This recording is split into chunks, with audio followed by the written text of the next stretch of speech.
Msifuni Mungu, enyi watu wote, msifuni Mungu, enyi watu wote, msifuni Mungu, enyi watu wote. When I made the decision to come with Global Volunteers, I was just really thrilled. It just seemed, okay, this is what I was meant to do. This is what I really should be doing. Not the luxury safari, but spending time in a village, learning about the people, experiencing the culture, learning from them, and giving to them. It was perfect. If I was, for lack of a better word, globe hopping, I don't know that I could build those kind of relationships. It takes some continuity and seeing people over and over, and so that's this. I found the village the first time so welcoming and warm. I knew that it was the place to come back to. Even with pictures and video, you can't without stepping foot in there and watching it. This whole place is like that. I knew Susan Underwood came 2 years ago and she described it, and I looked at her pictures, and you don't get the emotion in your soul from the pictures and the stories. It is something you just have to experience. We spend a significant amount of time and energy in preparing volunteers for their opportunity to be a genuine servant learner, to be like a student, a young student, open to the new, recognizing that even though the local people with whom they're going to work may only have a third or fifth or eighth grade education, that they have wisdom that is extraordinarily valuable. I oftentimes say, if you get the opportunity to have a conversation with a 50-year-old grandma in Tanzania with her grandbaby on her back, if you get the opportunity to have a conversation with her, you will learn a great deal from her, and hopefully she from you. Let people come, work together with these so-called quote-unquote foreigners. Let them think together, ask questions to one another, and then you have something to contribute to us. So it is an exchange of ideas. Well, the original vision was very modest compared to what's happened now. It was just to provide on an ad hoc, word-of-mouth basis the opportunity for other people to have a chance to go to other countries and work with local people and share that experience. So it was a very modest vision at that time. When I got the policy and later on I met Bud himself, he said, "Bishop, we want to do what you want to achieve. So you must come up with a plan and you must come up with a vision. We will help you to achieve your goals." So that was it. So what does it mean for local people to be in charge? Well, first of all, they need to invite outsiders into their community. Second, it's necessary that the outsiders, in this case the Global Volunteers, work under the direction of local people. They decide what gets done. They determine the priorities. They determine the work projects. The third element is that Global Volunteers, the volunteers themselves, work hand in hand with local people. So if we're building a school, for example, and the local community invites us to send 10 or 15 volunteers to help build that school, there will be at least 10 or 15 local people working hand in hand, shoulder to shoulder, on that school building construction project. The fact that even though there are people coming from foreign countries and different geographical areas, you can understand that even though they're different, we can have the same values. So you just feel that, the feeling of equality, that's all. Global Volunteers came 20 years ago to Poland to teach us English. But they come not only to teach us, they come to share the heart, the friendship, and the love and the peace. They open the window for us. They give us the chance, and Polish, especially Polish children, enjoy the help, and they use this help really good. Yes, they offer a possibility. It's an open window to the world, you see. And they are shy at the beginning, but as you saw now, they were really interested in being able to communicate something. She sees me, oh, teacher, nice to meet you, all the time. But it's the first words, the words she learned in English, because she couldn't learn one, she couldn't say one word in English. This was something I had struggled with when I first started with Global Volunteers, and I thought, how in a short period, 2 or 3 weeks, how can one person coming into a classroom affect change in a student's life? And what I realized is that Global Volunteers is not necessarily just that single period of 2 weeks.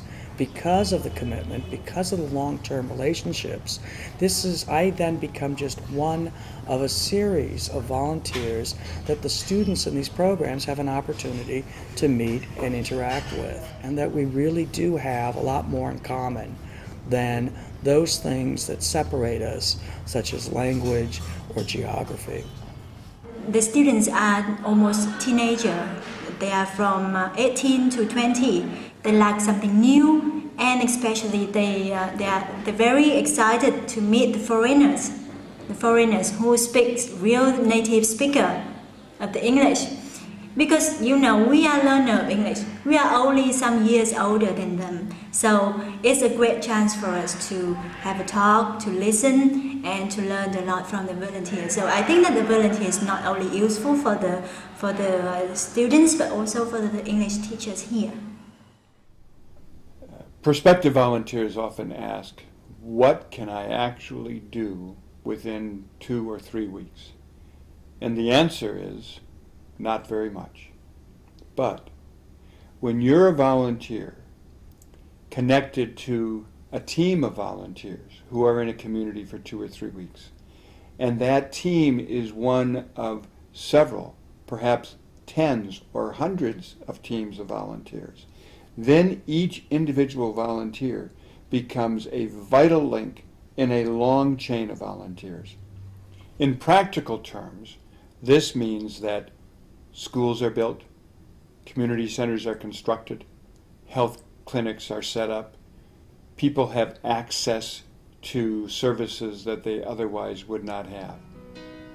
Bud and Michelle both give credit to their encounter with the Institute of Cultural Affairs as a source of the inspiration for doing Global Volunteers. A lot of the philosophy of service that we have developed at Global Volunteers had its roots in the work of the Institute of Cultural Affairs. It was such a heartfelt vision. We had beautiful thoughts, and people were sincere, and it was so grandiose. I thought, we can never do this. We didn't know how to do this. I mean, the things that the organization has learned over the years in terms of how to make the volunteer experience the most fulfilling it can be for the volunteer and yet respectful of the local community, all of those understandings which we would now take for granted. And so it took a lot of experience, but the first step being to create an organization when Global Volunteers was incorporated. And then to invite people we knew to go on the very first trip or trips and start out really just not with an idea that this would have an organization or a full-time staff, but would just be something we would do as volunteers on the side. In the process, you learned it wasn't as easy as you thought. There's a whole lot more to this, making this a complete experience for people and a positive experience for them and for the local community, that you had to put some structure around it and figure out how to really create a program. And so bit by bit that got built up. It was the idea that number one, we believe we could accomplish anything but we didn't have a full understanding of all the things that we were up against in terms of the idea, the level of poverty, the mindset of a number of other countries, the idea that a lot of people in the United States didn't believe something like this was possible. We believe in the possibility of people. We believe in the idea of our own possibility and potential to really go out and do something, not just for ourselves, but because we believe that we're part of something larger. And that's the element of the vision which has remained. So I wrote the letter of invitation asking global volunteers to come. That was way back 1985. And the first thing which I heard, and which was not common from the former mission societies, was, we want to do what you want to achieve. I said, wow, this is new. Then of course we started with Pomeranian Secondary School. The volunteers that came there, they started making desks. Those desks were somehow, some were short on this side and long on that part. And the timber was just cut by a machete. And, well, in our first project in Jamaica, there was a lot of skepticism with the Institute of Cultural Affairs that anything could be accomplished in 2 weeks. There was concern that it would simply be glorified tourism. I mean, for me, this is Jamaica, you know, not the Jamaica, you know, the tourist world sees, you know, with the blue crystal green beaches and, you know, the 5-star hotels. You know, this, to me, being up in the mountains like this and really seeing what people go through here and how they're happy living their lives here every day, really with not much. You know, to me it's really eye-opening, and to me this is Jamaica. And the Global Volunteers have done many good for us, because many of the things that our government has not done for us, they has done it, which I quite appreciate it. There's even the school, I mean, build church, build doors and windows, benches, bridges, water tank, postal agency, and all those they have done, which I can't express my gratitude. It's immense. It's a nice thing you're doing. It's a nice thing. Not just going and visiting countries and taking pictures out of monuments, but working with people. It's a nice way of knowing a country and doing something for people. We have received more than we gave. The bonding was so strong that you almost have to say, oh, okay, you know, we'll stay a while longer. And we literally had to pull ourselves away, and truly, truly, truly, everyone was in tears. I can't ever express to anybody enough how grateful I am. How grateful I am. And I will do this again. I will do Global Volunteers again. And probably again. And then again. This is what I want to do. I want to volunteer my time. So thank you very much for coming here, and I hope that you come more often, and more volunteers to come to Vietnam in general and to this program in particular. But as I told one of the villagers, she said, I hope you come back. And I said, I may not come back, but I'll send my children. Everyone should, who's ever thought about doing a trip with Global Volunteers, don't think about it anymore, just do it. It's a life-changing experience. Tanzania was, South Africa has been. I just can't imagine anyone would ever regret doing a Global Volunteers. Like I was saying, go global!